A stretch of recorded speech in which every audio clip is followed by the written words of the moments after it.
Oui, donc on est dans le Bahir. On a travaillé jusqu'à présent donc les premiers, ce qu'on appelle les Mishnah ou les paragraphes, hein, les premières qui parlaient un petit peu de cette lumière qui était cachée dans les ténèbres. On a ensuite travaillé un petit peu sur la notion du bet, qui est la bracha, la bénédiction. Donc c'était le début du. Et ensuite on a travaillé sur les lettres. Donc on a fait pour l'instant le bet, on a fait le guimel et on a fait le dalet. Et il est vrai que je vous ai proposé de passer directement au vav. Le bahir, c'est extraordinaire parce que moi, il me promène d'un livre à un autre livre. Sinon, bon, lui, brut de béton, on a l'impression que soit on comprend rien, soit il n'y a pas grand-chose, ou soit c'est bizarre, quoi. C'est ça le bahir, le livre de la clarté. Alors pourquoi passer par le vav et non pas directement par le hé?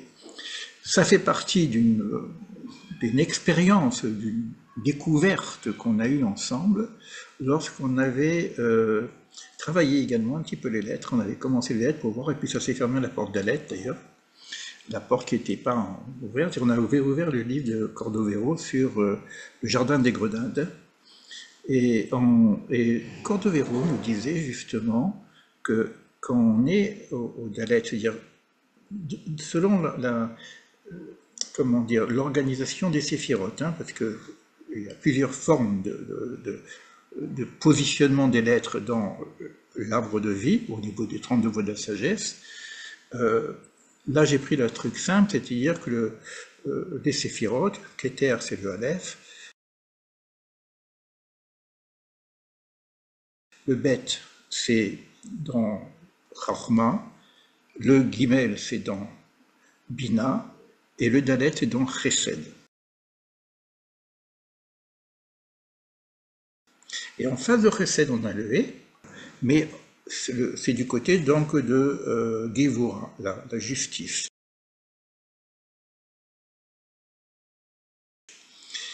Et comme on nous a dit, n'allez pas voir tout de suite la justice après avoir vu la bonté hein, de Chesed. Pourquoi? Parce qu'on va être dans une question de balance très forte. Tu vois, on passe d'un truc rigoureux à un truc très ouvert. Alors le fait de passer par le cœur, ça va atténuer l'équilibre de la balance. Bien qu'il faut de toute façon faire l'équilibre de la balance entre Chesed et Gvura, c'est-à-dire contre, pour l'instant, les lettres Dalet, la porte, et le He. Mais en passant par le cœur, on arrive tout de suite à trouver une harmonique, parce que le cœur c'est Tiferet, hein, donc on va voir c'est le Vav, on arrive à une harmonique, et de là on peut rejoindre ensuite les deux He. Et le Vav va nous aider à faire ça, dans la mesure où le Vav c'est d'abord une consonne, c'est bien une consonne, qui vaut 6, c'est la sixième consonne, mais c'est aussi un indicateur de voyelle. Les consonnes ne peuvent pas se prononcer sans une voyelle. On a une lettre, on n'a pas que cette lettre d'ailleurs, il y a quelques lettres, et c'est les lettres qui forment le nom de Dieu. Tu vois, on a le Vav, on a le He, et on a le Yud, qui sont les trois lettres du nom de Dieu. Ces lettres-là donnent aussi des indicateurs de voyelles, et c'est extrêmement important, parce que il y a toute une leçon sur les voyelles, et donc on pourrait rentrer aussi, si on va très très loin au niveau de l'initiation hébraïque par rapport à la mystique, le sens des voyelles. Et là, le Vav, c'est aussi une voyelle. Et le Vav, c'est aussi, nous sert en grammaire de conjonction de coordination. C'est ce qui relie. D'accord? Donc, on va faire un petit peu de Vav. Et après, peut-être que je ferai une partie, une suite sur la Beracha, qui va peut-être nous aider dans la partie méditative. Alors, je vais voir 29, 82, 29, bon, le 29, il n'y a rien, mais si vous regardez le 29 dans cette édition-là, donc en français, la 29, je vais tout de suite vous le dire, parle du « et ». Que signifie le « et » Il a répondu, il y a un « et » inférieur et un « et » supérieur. Mais quand je prends l'autre texte, moi ici, c'est-à-dire je reprends en hébreu, ceux qui connaissent un petit peu l'hébreu, vous voyez qu'on parle du Vav, mais la question est la même. Ma Vav, Amar Lahem, He, Tartona, Vehe, Eliona. Il y a un He en haut et un He en bas. C'est cohérent. C'est cohérent parce que le Vav, il va avoir cette fonction de reliance, de relier. Donc il va faire l'unification des deux He. Alors qu'un He ne peut pas faire l'unification des deux He. Ben, en tout cas, bon, pour l'instant, on a ça comme information. Donc, et on continue. On a sur le 30 encore un Vav. Amarlo ma Vav. Qu'est-ce que le Vav? Amarlehem Beshisha Ketsavot Nertam Aolam. Que par 6 directions, et c'est le monde. C'est pourquoi? Alors, quand vous connaissez l'arbre de Séphiroth, vous savez que il y a 6 Séphiroth qu'on appelle le petit visage. Donc vous avez le Vav, donc vous avez Chesed, Gvura, et puis ensuite Tiferet. En bas, vous avez Netzar, Od, et après vous avez Yesod. D'accord? Quand vous regardez le système, il y a 6 séphiroth. Et ces séphiroth correspondent aux 6 directions de la construction du monde. Donc vous avez l'Est, l'Ouest, le Nord, le Sud, le haut et le bas, qui correspondent à l'espace, en fin de compte, de vie. Pour l'instant, il dit que ça. Mais lorsqu'on va regarder les petites notes, on nous amène tout de suite sur le Sefer Yetzira. Et le Sefer Yetzira va reprendre la même chose, mais en parlant des 7. C'est-à-dire qu'il y a 7 lettres doubles.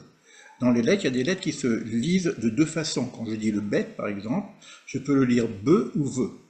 D'accord? Donc on a le kaf, on peut le dire que ou re.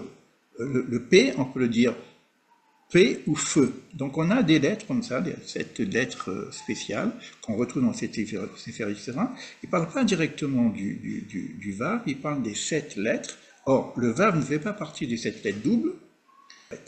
Donc je ne veux pas rentrer dans le Sefer Yetzira parce que ça va nous emmener très très loin, mais on est comme en introduction.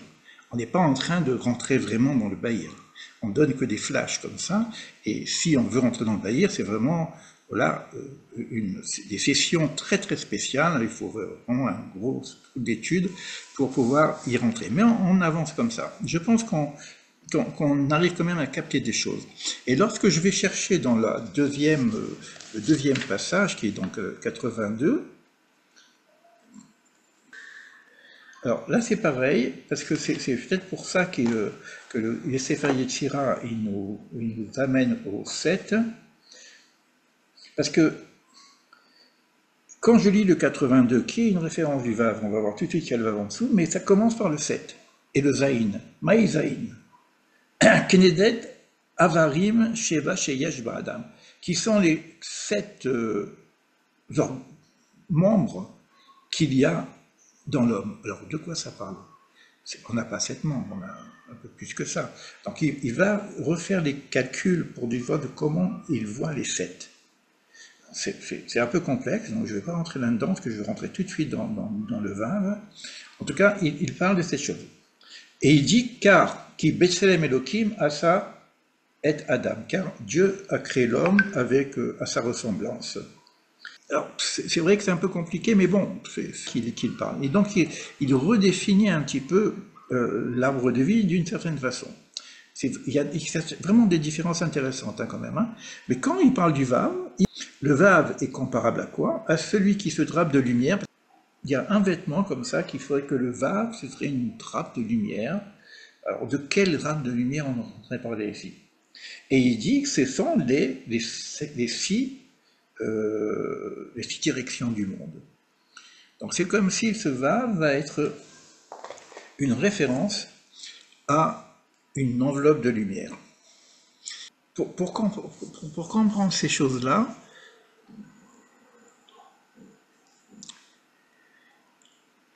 il faut connaître un petit peu ce qu'on appelle dans la Kabbalah les partsoufim.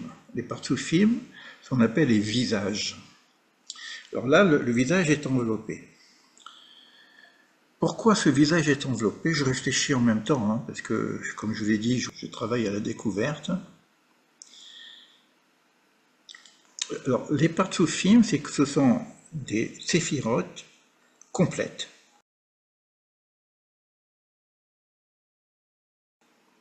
Par exemple, le Chokhmah, quand elle est complète, ça s'appelle Abba, le père.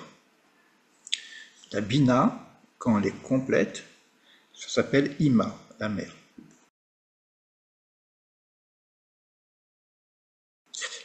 Au-dessus, c'est le Keter et Rinpin, le grand visage. Donc on a déjà le grand visage, le père et la mère. Tout en bas, on va avoir ce qu'on appelle la Malchut, la féminin, Nukva.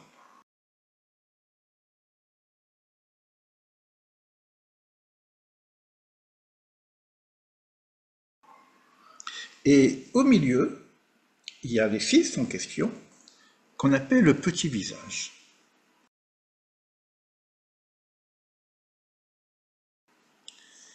Mais quand on dit le petit visage, c'est-à-dire que c'est la fonction globale de la justice divine.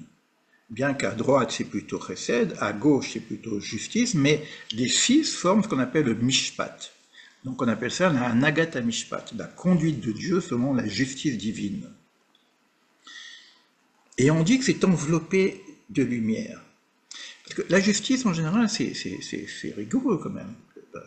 On passe au tribunal quand même, tu vois.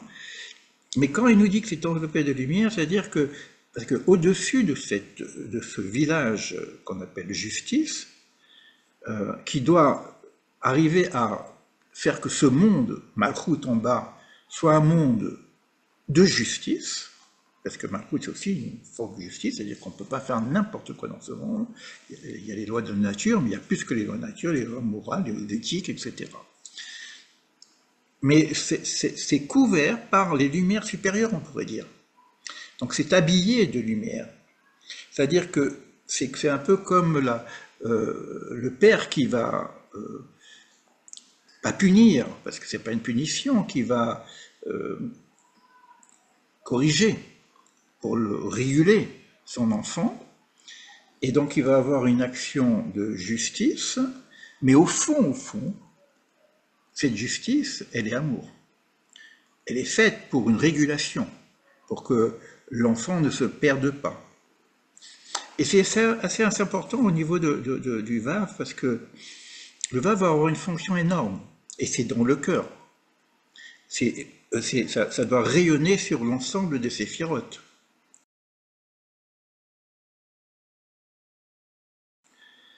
C'est comme le cœur qui nourrit tout le corps. Le cœur avec le sang, il nourrit tout le corps. Donc on a quelque chose avec le Vav, et ça représente l'homme debout. L'homme qui relie le haut et le bas. Le texte, quand même, je l'ai cherché, vient d'un psaume, quand il parle c'est le psaume 104, donc le verset 2, on va retrouver dans le verset 2, voilà, Oter or, qu'à Shalma, alors que Shalma, bon, c'est un vêtement, mais on ne sait pas trop, moi je sais aussi un manteau, en tout cas, ça n'a rien à voir avec le vêtement que nous connaissons, c'est parce que le vêtement que nous connaissons, c'est Beged. Là, Shalma, il y a un mot, c'est la racine de Shalom aussi, la racine de Shomo, Shalom, dedans. Mais c'est comme une forme de lumière, de paix, quelque part, bien que ça soit, là, on est dans le cadre de la justice. Alors, et justement, puisqu'il le dit, il s'enveloppe de lumière comme d'un manteau, et après il dit quoi, Noté Shamaim, Karia, donc il déploie les cieux comme une tenture. Vous voyez, donc, et les cieux, quand on parle dans l'art séphirotique, en bas c'est tout à fait la terre, et les cieux c'est vraiment plus élevé. Donc j'ai l'impression que cette lumière, qui est une lumière inconditionnelle, qui est le grand amour, vient quelque part adoucir la structure séphirotique au niveau du petit visage. Donc on aurait toujours la lumière du grand visage qui est derrière. Donc il n'y a pas vraiment de justice pure. C'est pas tu as fait du mal, je te donne du mal. Tu as fait du mal, tu vas avoir une certaine correction par amour pour que tu puisses revenir sur la droiture. En gros, c'est ça un petit peu cette histoire du vase. Si le vase ne fait pas son travail, bah c'est le grand désordre. Hein.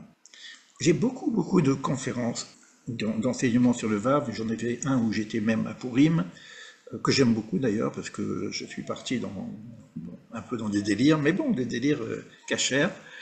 Mais c'était Pourim, c'est-à-dire qu'on boit, etc., on est à la fête, et puis là, bon, je suis parti sur le Vav, et puis j'avais aucune référence, parce que je voyais pas le Vav dans...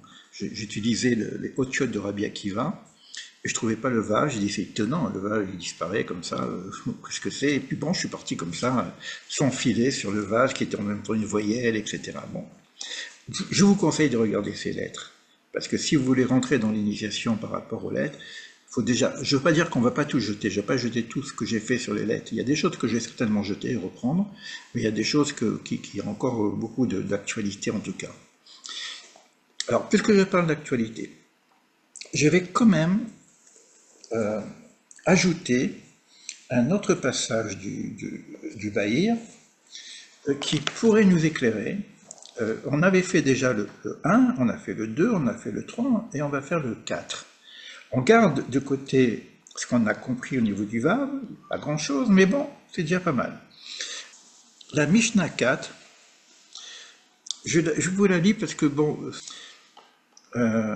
j'étais parti quand ma fille était malade et qu'elle avait une opération assez grave, et de faire une étude non-stop. On a fait, il y avait quelques personnes que j'avais invitées, on a fait une étude non-stop, et par hasard, encore une fois, j'avais le Bahir. Pourquoi j'ai pris le Bahir? À savoir. Et à un moment donné, j'ai eu je crois que bon, j'ai pas pu mettre les vidéos en partage parce que c'était vraiment très puissant en même temps comme énergie. Et en même temps, bon, il y avait aussi le papa, quoi, qui a eu peur à un moment donné. Et il a senti quelque chose de très fort, qu'il y a eu comme un petit trou, quoi. Et là, et ce texte-là m'a interpellé parce qu'il m'a demandé de m'agenouiller. C'est-à-dire, ok, mets-toi à genoux. Et je me suis mis à genoux. J'ai écouté le truc, bon, je me mets à genoux, etc. Alors maintenant, il reprend la notion de bracha. Alors, on pourra faire le lien avec le manteau qui couvre la partie justice, parce que la justice, c'est les lois de la nature, hein, aussi. Hein. Et il y a une forme de bracha, de lumière enveloppante. Et comme on avait vu au début pourquoi le Torah commence par le bête, Bereshit, parce que le bête correspond à la bénédiction. Et on continue à travailler, et comme moi aussi, bah oui, parce que, encore, je n'ai pas pensé à vous le dire, qui m'avait amené sur un autre verset, le 191, je vous dirai un petit quelque chose là-dessus, c'est comme ça, hein, cette balade, vous voyez tous les livres qui sont derrière moi, et le 191 nous ramène à Abraham, qui a une fonction très spécifique. Et moi, comme on est en train de travailler sur l'arche d'Abraham, par la bénédiction que Abraham doit porter au monde, donc il y a des liens, il y a des synchronicités incroyables. Et Abraham va jouer un rôle énorme, parce qu'on est dans le chesed aussi, hein, on est dans le petit visage aussi. Hein. Comment je suis arrivé à ce 191, je ne sais pas. Oui, c'est ça, le Sefer Yetzira, donc le texte m'amène au Sefer Yetzira, le Sefer Yetzira m'amène au livre de Cordovero, et sur qui parle du Bahir, et qui parle, c'est incroyable, et qui parle du paragraphe 191. Qui est basé sur Abraham. Je ne pourrais pas le faire, mais bon, parce qu'il est un petit peu long, mais il est vraiment très puissant. Quoi qu'il en soit, vous voyez qu'on tourne un petit peu sur cette notion de bénédiction, et j'ai presque envie de dire, et je fais attention à ce que je dis en même temps, de protection. C'est la guerre. Vous savez. Et cette guerre, elle est insidieuse. On ne sait pas qu'est-ce qui se passe, on ne sait pas comment ça va se passer, elle est très insidieuse. Mais il y a des bugs, des choses qui peuvent arriver, qu'on ne sait pas, parce qu'on touche les forces de la lumière, et ben quelque part on est gênant. Vous voulez la paix, mais on est gênant. Vous voulez la lumière, mais on est gênant par rapport à une force contraire. Et cette force contraire, elle est là pour nous détruire. Donc, quand j'avais parlé de l'arche d'Abraham, moi j'ai parlé aussi du Magen Avraham.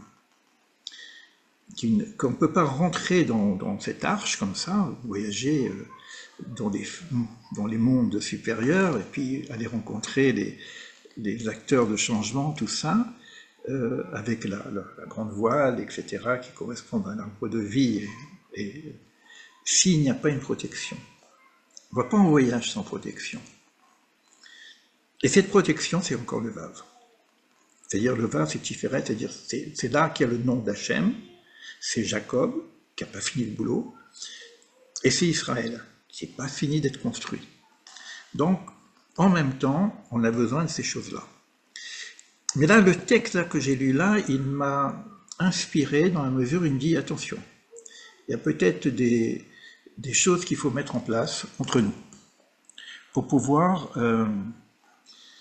avancer dans cette aventure, qui est une aventure qui va vers la lumière et la bénédiction. Mais pensez qu'il y a l'autre côté aussi qui est là. Alors, qu'est-ce que nous dit le texte? Maïdi bracha. C'est quoi la bracha? Du terme, les shana, des baruch hu. On dit souvent baruch hu. Alors, c'est quoi cette notion de baruch hu? Il est baruch, parce que souvent on dit baruch hu, c'est-à-dire que béni sois-tu. On ne va pas bénir Hachem, on ne va pas bénir sois-tu. Baruch hu, rappelez-vous que même dans le Tohu Bohu, baruch hu, c'est lui le baruch. D'accord? Donc on s'adresse à la racine de bénédiction, et c'est qui cette racine de bénédiction? C'est lui, baruch hu. Dilma leshana, et c'est en rapport avec le mot des bererhu, du genou. Ok, quel rapport? C'est le même mot, berer.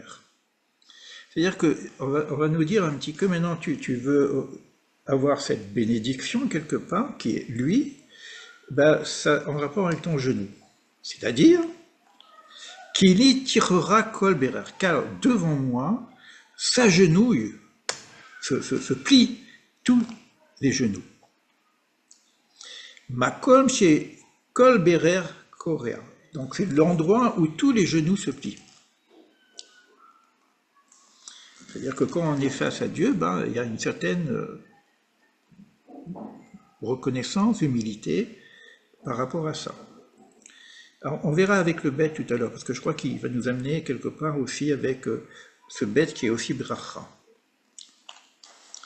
Alors, Machal, oui, j'arrive là.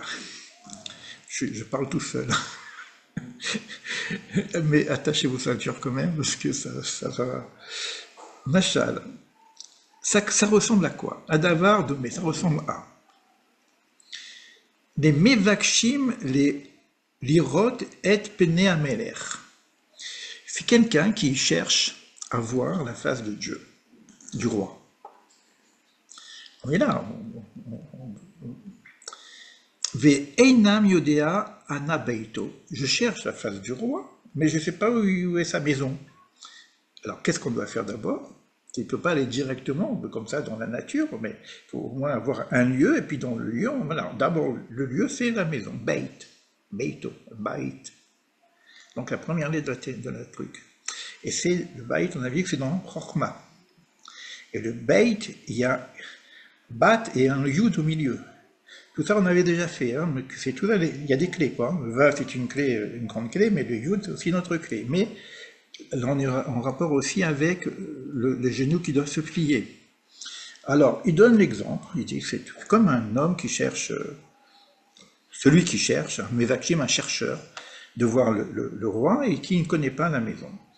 Qu'est-ce qu'il fait d'abord? Il pose Shoalim, Ana Beit HaMelech. Où est la maison du roi? Au début, Techila. Ve'achar kach Shoalim, Ana HaMelech. Où est le roi? Les filles car, qui litira korberer. Car tous les genoux se plient devant moi.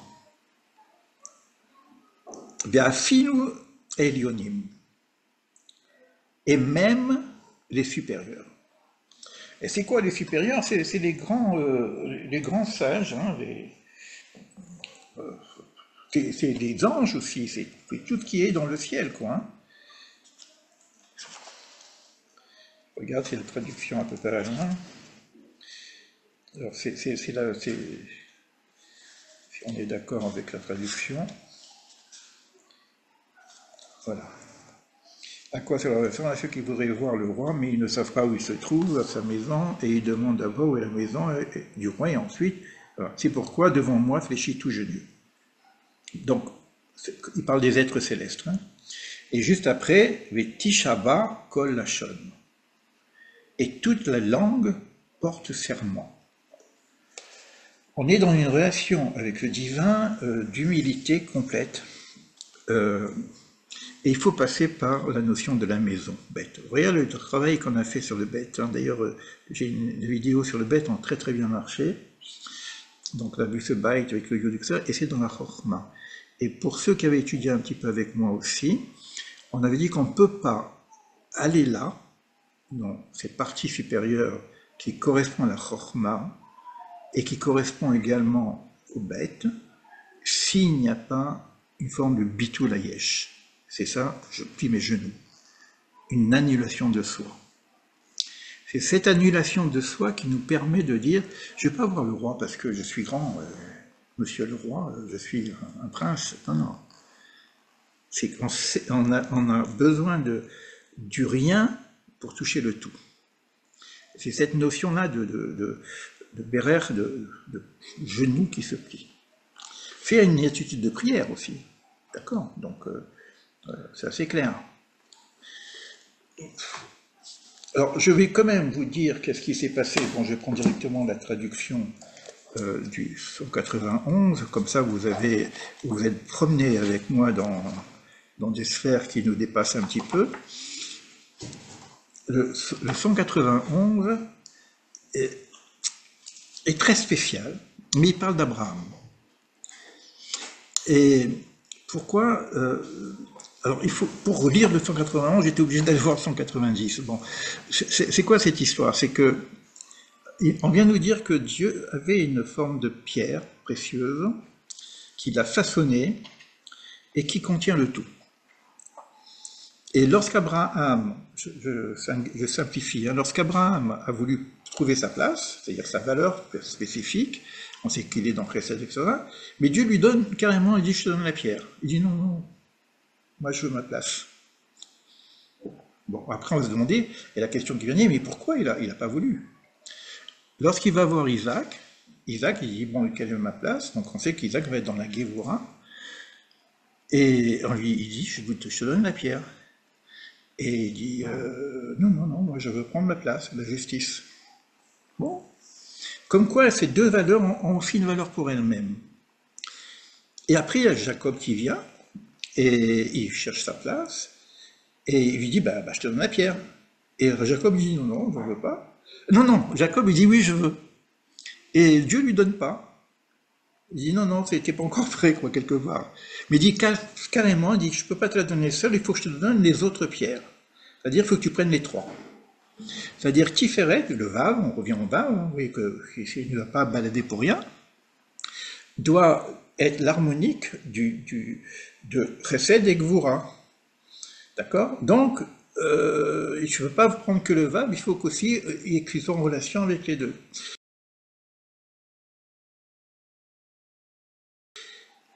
Mais l'idée est puissante parce que qu'est-ce qui s'est passé avec Abraham? Le texte vient nous dire que du fait qu'Abraham ait refusé quelque part, il voulait rester dans le chesed, pur. Après, on faut voir pourquoi il faut aussi la justice pure, parce que sinon on peut faire n'importe quoi. Mais quand il dit que Abraham est resté tranquille, c'est-à-dire qu'il a pris le travail d'Hachem. Il dit que depuis qu'Abraham s'est mis dans ça, tant qu'Abraham était au monde, je n'étais pas obligé, moi, d'accomplir ma mission. Et c'est quoi la mission d'Abraham? On parlait de bénédiction, hein, bénédiction pour le monde. C'est quoi la mission d'Abraham?